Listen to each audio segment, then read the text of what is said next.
Всех убогих снаружи порвали в клочья. Мам, прими добычу.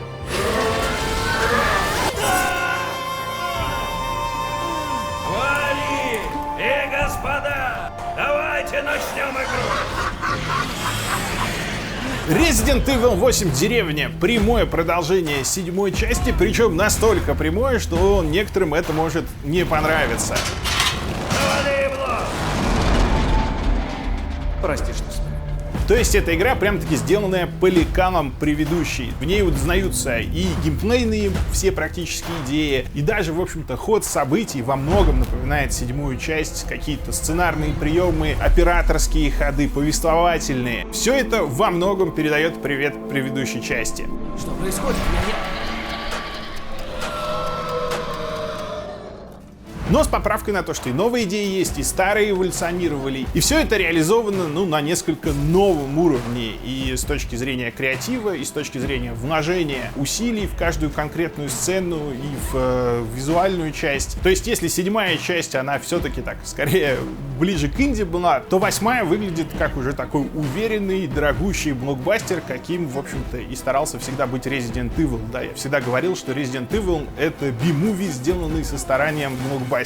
И вот в 8-й части это как никогда ощущается.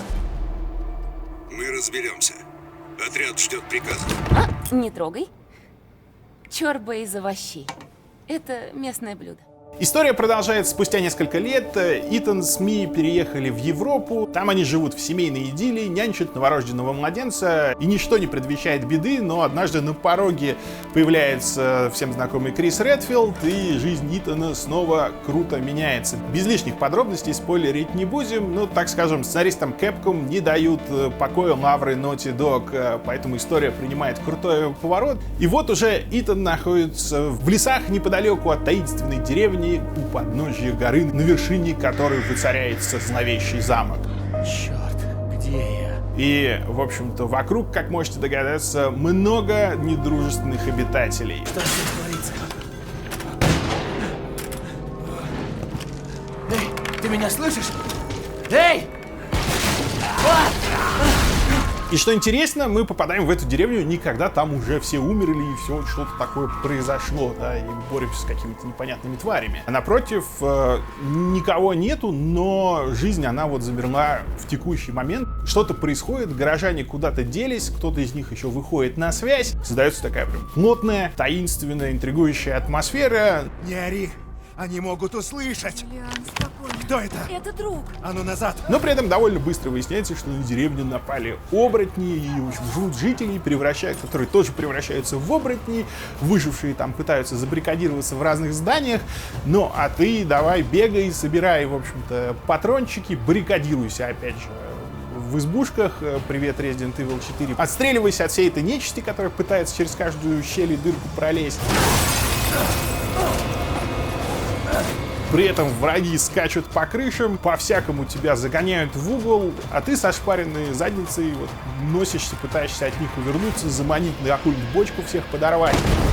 В какой-то момент накал событий вообще выходит на новый уровень, потому что появляются великаны с огромными молотами. И, в общем, в тот момент, когда ты уже от стресса, не знаю, 10-ю испарину на лбу стираешь, звонит горн, как водится, и все они исчезают.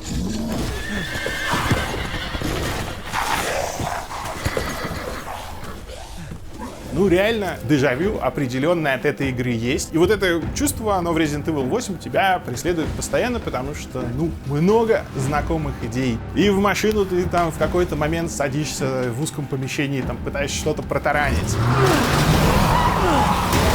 В какой-то момент появляется, естественно, здоровенный мужик, который дает тебе по лбу, вырубает и тащит тебя куда-то в полусознательном состоянии. И, естественно, притаскивает к новой сумасшедшей семейке, набору фриков, с которыми ты будешь сражаться по ходу игры. В любом случае, человечишка будет страдать. Ну-ну, а если мужику отрезать член в замке? Да. На этот раз, в общем-то, заповедник такой. Это эпатажные вампирши, мамаша с 3 дочерьми. Они, собственно, живут в замке. Тупой, отвратительный водяной, который, как в песенке, вот, никто не водится со мной буквально. Ты жалкий ублюдок. Не издевайся. Он там обитает в старом городе. Есть еще очень странная кукловодша, которую поработила кукла. Ну, то есть такой привет Чаки, Аннабель и всем вот этим ужастикам. Ну и самый харизматичный из всех — это такой местный Ван Хельсинг, который при этом обладает джедайскими трюками, еще возится с механизмами и мастерит из них всякую дичь. И вот этим всем несочетаемым ансамблем руководит единая мать. Молчать! Я уже все решила. Говорить здесь не о чем. Помните, кто дал вам жизнь? Спасибо. Опять тут можно предвидеть, что многие скажут: да это не Resident Evil, да вообще что, где Umbrella, кто все эти фрики, почему у нас в Резиденте есть оборотни, вампиры, какие-то водяные. Но нужно отдать должное Capcom, при том, что у тебя есть вот такого рода диссонанс по ходу прохождения. Ты уже такой: что, кукла-маньячка, вы вообще что вообще творите? Что это в Резиденте делает? Заткнитесь нахер! На самом деле, вот надо им отдать должное. В последней части игры все встает на свои места, и эти заразы умудряются и вот это все объяснить, ну, с натяжкой, но объяснить. И все, что происходило в 7 части, и связать это с основным сюжетом Резидента так, что вау, и еще сделать охренительный задел на продолжение, когда у тебя вот прямо-таки чешутся руки, и ты такой говоришь: дайте мне следом 9 часть. Не суйся в наши дела.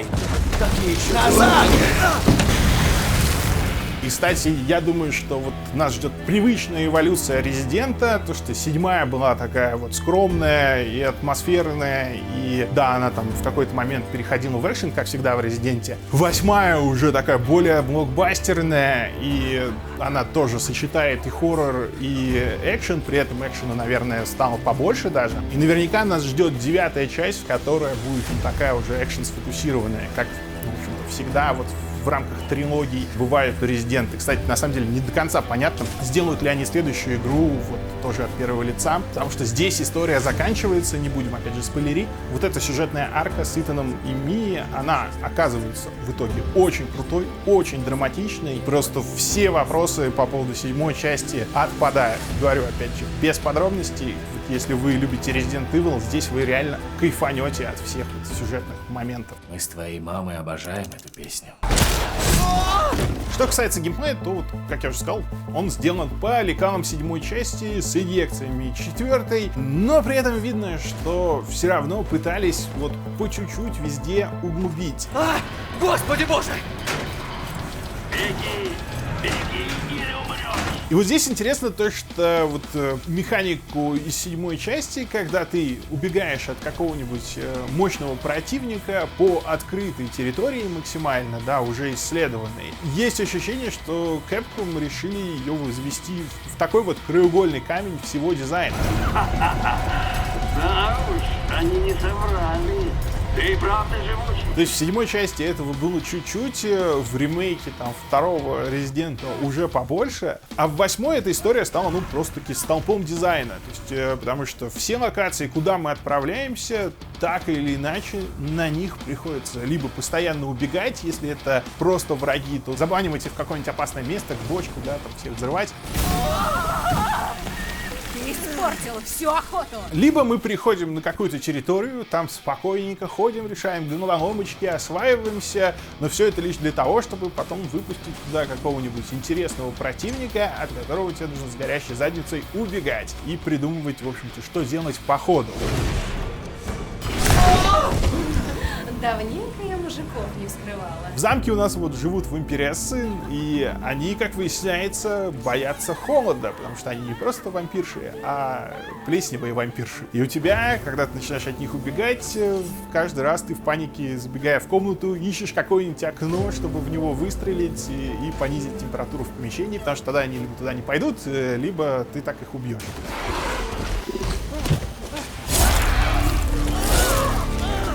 Приходишь в старый город, там на тебя какой-нибудь оборотень нападает, мощный, которого хрен убьешь, и ты вот реально от одного старого здания к другому бегаешь, собираешь патрончики для винтовки, чтобы наконец-то ему всадить их в голову.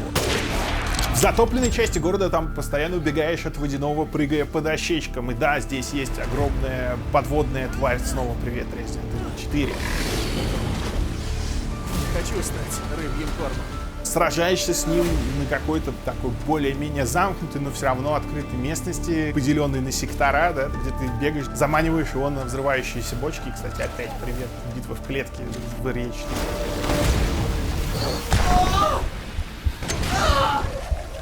Один из самых крутых, наверное, геймплейных моментов — это когда у тебя вообще отнимают все оружие. Такой привет, опять же, инди-ужастиком. И ты от мутировавшего при сне младенца прячешься в темном доме, в общем-то, по шкафам и пытаешься решить головоломки.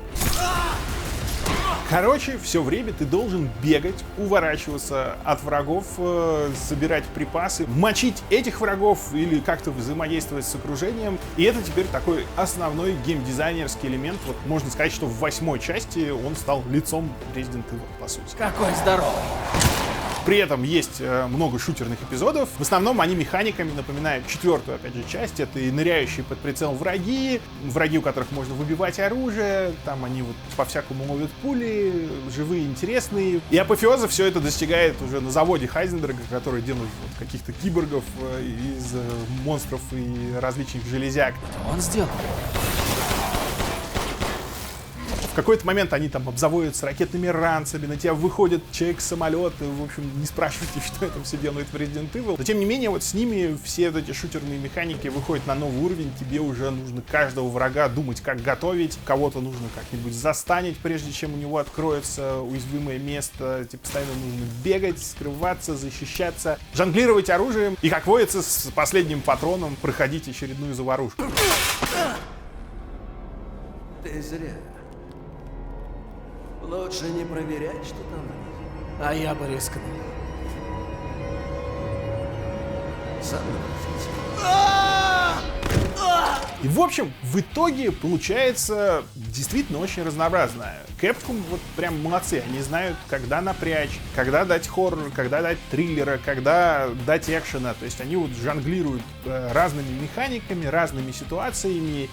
И постоянно эта игра тебя развлекает. Она не находится в каком-то одном тонусе, одном ключе. Да? У тебя есть спокойные моменты, есть моменты головоломок. Кстати, головоломки хоть и все простые, но очень разнообразные. Тебе интересны вот все истории, да, сюжетные арки вот этих фриков. И даже в финале все это вместе соединяется с 7-й частью и со всей франшизой. И охрененный, как я уже сказал, задел на будущее, на продолжение. И механики все очень разнообразные. Но при этом все вот эти элементы, которые перечислены, они, сволочь, знакомы тебе. То есть главная проблема этой игры — то, что тебя не покидает вообще чувство дежавю. Ты все так или иначе это видел. Оно работает, оно доставляет тебе эмоции. Ты боишься, улыбаешься, орешь, зажимаешь гашетку в какой-то момент с улыбкой на лице. От пафосных моментов прям мурашки бегут. Но, блин, никакой вот свежести, эффекта новизны здесь, к сожалению, нет. А для юбилейной игры, да, у нас юбилейный год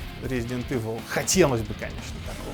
Но, увы, не в этот раз. Это такой безопасный сиквел, максимум проверенных идей, максимум проверенных ходов, но все работает. И проходится за 8-10 часов. Кто скажет, что это мало, нам с вами не по пути. Я, наоборот, в восторге от того, что это забытое чувство, когда ты можешь собрать друзей, и вы за ночь, запасшись энергетиками и чипсами, сможете пройти игру там вот с визгами, восторгами и всем-всем прочим. Мисс Гигантская сука. Стрёмная куколка. И водяной дебил. Еще не все. Это тест. Достоин ли ты занять место в семейке Мира? Я вообще не хочу быть в семье Миранда. Как будто я хочу, но так вышло.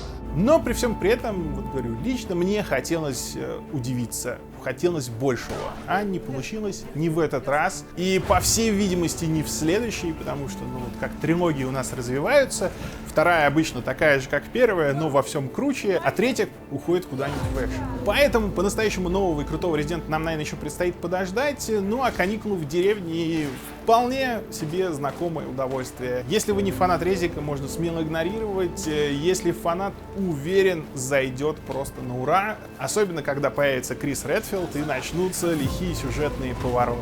Действительно, это на самом деле один из самых трогательных и сюжетно-эмоциональных Resident Evil. И совершенно охренительно подстегивает ждать следующую игру, какой бы она ни была. Будет это от первого лица игра, или от третьего, или что-то совершенно новое, или это вот то же самое, но в экшн формате. Я вот все равно со всей силы жду, потому что интригу в конце закрутили крутую.